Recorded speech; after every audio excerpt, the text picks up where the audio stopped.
one kind of leadership that Churchill showed in the war that he could excel at is team leadership. And there is a time when a nation, which would normally need, in my mind now, a sortitional or very broad-based group of people taking decisions. But when a nation is at war, you need someone who's going to act as, like it had in Rome, a temporary dictator.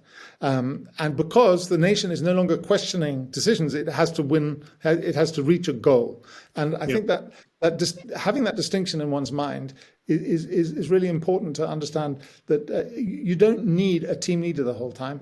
And as we've seen so clearly in recent years, the electoral system is producing not one team leader, but several team leaders, and they're fighting each other to such an extent that the population no longer knows who to follow. Most elections that I'm seeing these days, the actual people are getting into parliament with less than 40% of the actual population support. Whereas if you take that to the citizens' assemblies that I've been attending in Europe, they will typically not accept a proposal unless it gets more than 66% of the people present assent, which automatically gives you that sense of consensus, which is increased by the fact, for instance, at the last French assembly I went to on the end of life, which went at the end 75% for lifting the ban on euthanasia and assisted suicide and 25% against. Most of the people who were in the 25% signed off on the report advocating lifting the ban because they felt that during the 27 days of discussions, their points of view had been taken into account in the final report, and therefore this was a consensual way forward that would be accepted by the community. Yeah, so this is where you're raising such rich things. So I would go further in a couple of respects. On the very point you've just raised, you've said that they agree because they've been heard, and they say, "Oh well, it's all in the spirit of fair play," and I think that's right. But I think I don't know if you've seen the draft of a documentary that's being made in the United States, and I'm just getting the title here. It's called "Goodbye Elections." Are you familiar with that? Not yet. You are? Not yet. Okay. Well. So what it is it's a documentary made about a citizen jury held, I think it was in Michigan, and it was about COVID. And you had anti-vaxxers and quite left-wing people, and it gets fairly testy. And at the end of this documentary, they're all in tears with how much they love each other. I mean, it's completely incredible. And so what is happening is that it's not just, oh, well, I accept that this is a democracy and I didn't get my way. As I say, that's there. But there is this quite sublime sense of love through difference, of love through the mutual vulnerability. And of course, our electoral system is the exact opposite of any kind of vulnerability. You simply don't say, yes, I realise that. I mean, I've been watching the Australian Treasurer. The Australian Treasurer has just released a budget. Seems like quite a good budget to me. He's in interviews and they say, "Is it inflationary?" And he says it's not inflationary because we came upon a windfall in our revenue because, as you know, Australia's a big energy exporter and energy prices have gone through the roof. And then he says we banked 82% of the windfall. In other words, all of it came in and we just used it to pay our bills, not to give away favours. Now that means that 18% wasn't saved and it was given to people. But of course, you can't then say, well, okay, that's a bit inflationary, but give me a break. He's got to say it's not inflationary. I'm not being critical of him here. This is the way the game is played. And if he didn't do that, then the very next day, the newspapers would say Treasurer concedes inflationary budget. And in fact, I must tell you, the high point of this was in Australian politics for me was when Gareth Evans was the shadow Treasurer. And the Labor Party came out with a promise for an election which said that it was a sort of no new taxes promise. So journalists asked Gareth questions, and the answer to all these questions was, well, we're not saying that absolutely everything in a 4,000 word tax code won't be changed. So then, of course, so you won't rule out increases in tax. And on it goes. And this is written up the next day in the newspapers, big headline, Gareth Gaff.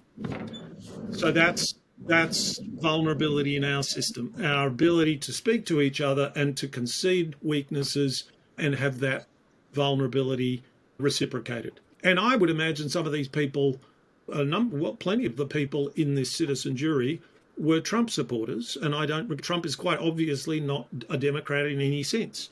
Presumably, some of them thought that January the 6th was okay. But they all were Democrats. They were all bought into the idea, totally, to use a shocking word, they're totally brainwashed to think that America's a democracy, and they buy into it. They support that. And yet but what happens is when they see democracy as competition at all costs, when they see democracy as a competition to misrepresent your opponent, they just want out. They think it's just hopeless. I think you've put your finger again on this misdefinition of the word democracy. Because if you define something as democracy as a formal thing, and that's not the right word for it, then of course people are going to get confused. I love the idea of Gareth Evans being in a citizens' jury because I used to work for Gareth, and he's a brilliant man and incredible intelligence and drive. But the idea of, unless you somehow won his trust or stood up to him very, very firmly, was not on the cards. But I think that to achieve that empathy, though, I think that what the framework of a citizens' assembly does is it allows people to trust, and I think it gets to the very essence of what we're talking about. Is that how do you change your mind, your own mind, or how do you change someone else's mind? And you could only do that really if you meet someone whom you trust, and that's perhaps the reason why the politics of the electoral systems has become so tribal. Is that you have different groups trusting different people, and at the moment that the only way, I think, to persuade someone who has really taken a position against something that you want it to happen, the only way to change their mind is for you to be someone they trust. And and funnily enough, it's not enough to just get 150 people and put them in a room and say, okay, now all of you trust each other and discuss. Yeah. There has to be all kinds of other things that happen. First of all, people have to understand that they're there for a real purpose. I mean, the government has to support and at least promise to take very seriously what they do.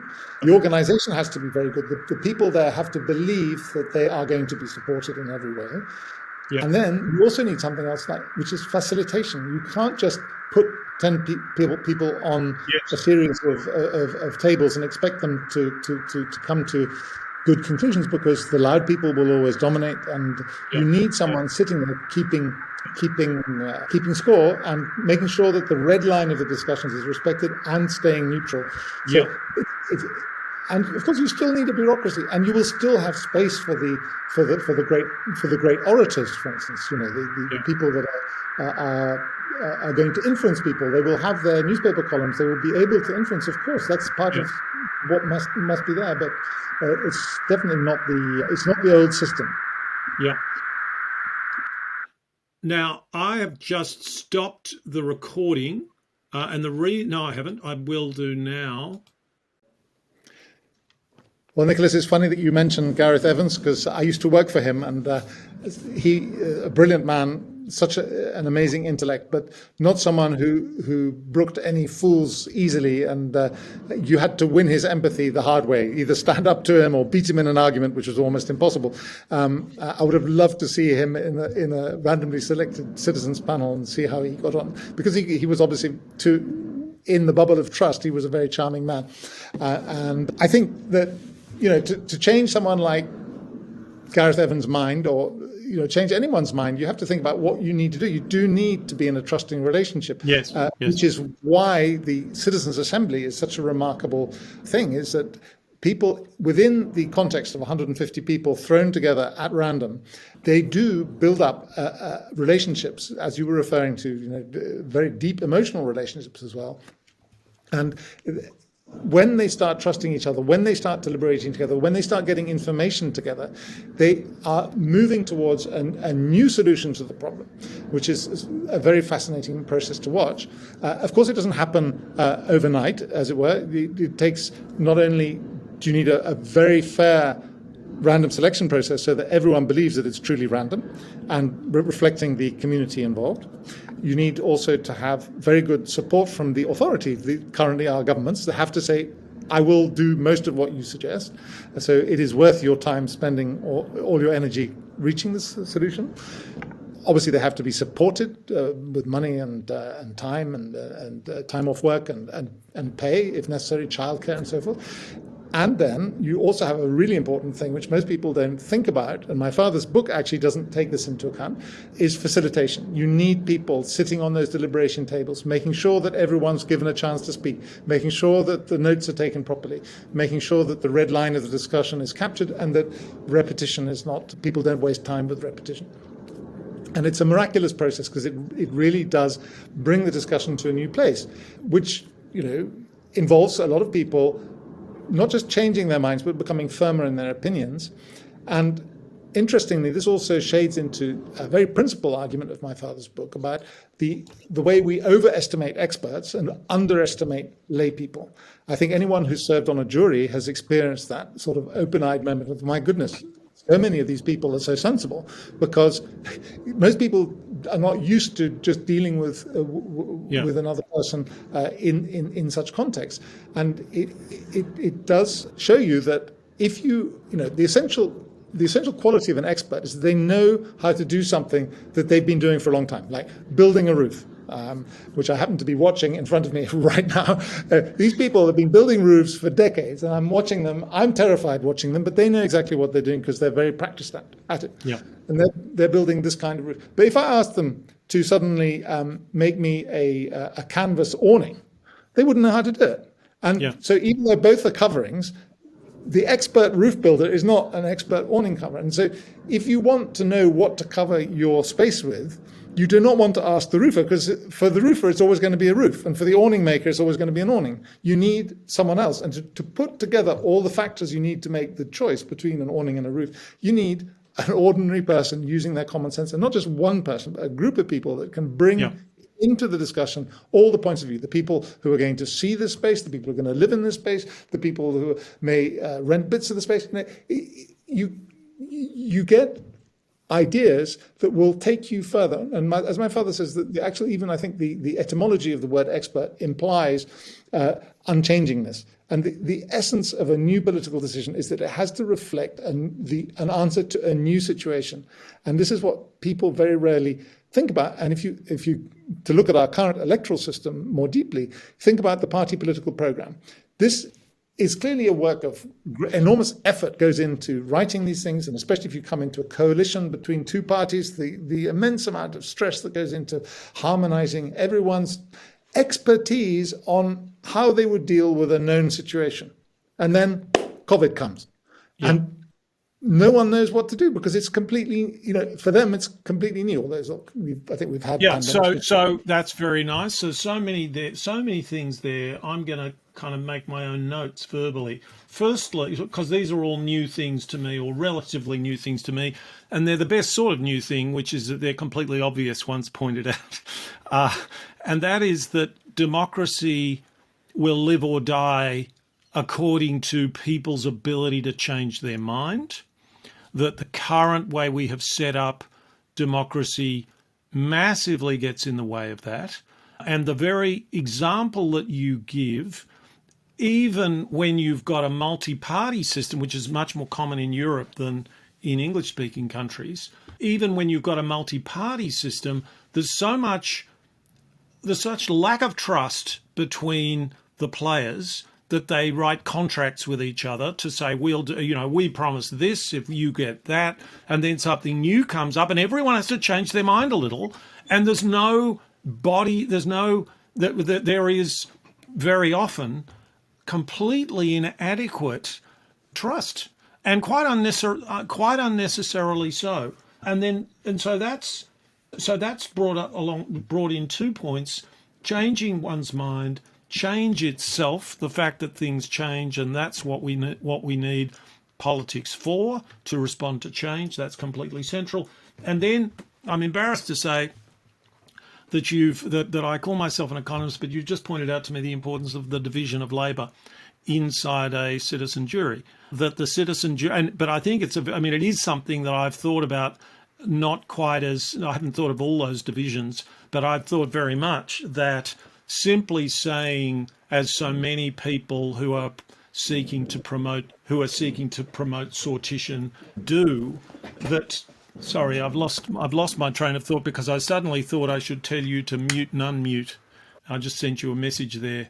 So sorry about that. I'll just start again. Now, sorry. So, yeah, I'm trying to control too many things at once. Sorry about that. It's okay. I'm under no time pressure. Yeah. I was talking about division of labour. Anyway, I'm not going to worry about it. It'll come back to me maybe, but that's not so good. I'd like just to add in one thing that in the process of a citizens' assembly that's also missing in our current debating chamber methods of reaching decisions is this whole idea of deliberation. And to bring in Aristotle, because I've just spent so much time editing my father's book, I can remember these things, points out that the quality of deliberation, the depth of deliberation, the scope of it improves if you have all classes of people, all ranks of people, all types of people participating. Another thing that he points out is that, and this is something that came up after the invention of the word participatory democracy in the 1960s, and where people like Professor Jane Mansfield did research on the kind of groups that were cropping up as sort of self-governing groups. And it became very clear to her that if you have direct participation with more than about 20 people, you can no longer have a reasonable discussion because people just can't follow more than 20 people. And so from this, coming back to what you were saying earlier about the different groups of people that might benefit from this kind of randomly selected government. Most people think that the bigger the group that you have to run, say, the United States or China or Russia, the more you need a single figure or monarch in charge. Whereas, in fact, the reverse may very well be the case. I mean, the way that Russia and China are run today, I think these are extremely authoritarian regimes and suppressing a lot of human spirit in the process. I mean, I'm sure that China is a very diverse place inside its borders, but it is very strictly run. And but the fact is that if you look at the maths, if you do make it mandatory for people to serve in these assemblies, a randomly selected selection of the population will work. It will produce all the people you need to reflect all parts of society. And there's another concept that is also very important. I was quite surprised when I read the book to see how radically my father believed in the redistribution of wealth. But if you're going to do that, you're going to need it for everyone to think that the sharing of whatever it is that needs to be shared. And for instance, in the climate debates, it's clear that to the sharing of the burden of what we all have to do less of, it's got to be equally done. And if it is not equally done, people will not accept it. If it's not done in a way that everyone can see that everyone has put their fair share in, no one will get going on it. And again, here's a way that citizens' assemblies can help us solve a very real problem that we face right now. Even if mathematically, in sampling, in order to it'd be difficult to see how the deliberation side of this would work at such huge scale. But we have about 8 billion people in the world now to realistically represent every subgroup in that 8 billion. You don't need that many people. It is several thousand, but several thousand is about half the size of a dentist convention in the United States. It's not impossible to imagine that you could have at least a sounding board. Well, if you had it in Australia, we have dentist conventions that are a lot smaller than that. So I think we should have it in Australia. But anyway, I just thought I'd throw in a non sequitur for you. Yeah, well, that's a very interesting question, which I won't go further into, which is what could you do on a global level? Maybe we can talk about that. I know there are some people who are thinking about that, and there was a global sortition-based assembly in the last few years trying to arrive at certain things, trying to make some headway. Alongside COP26, yes, it was very interesting. Their method of sortition, though, was totally unusual. They did it by dropping global pins randomly on a map and then going to where that pin had fallen and trying to get some volunteers. But it was still, you start somewhere. You start somewhere.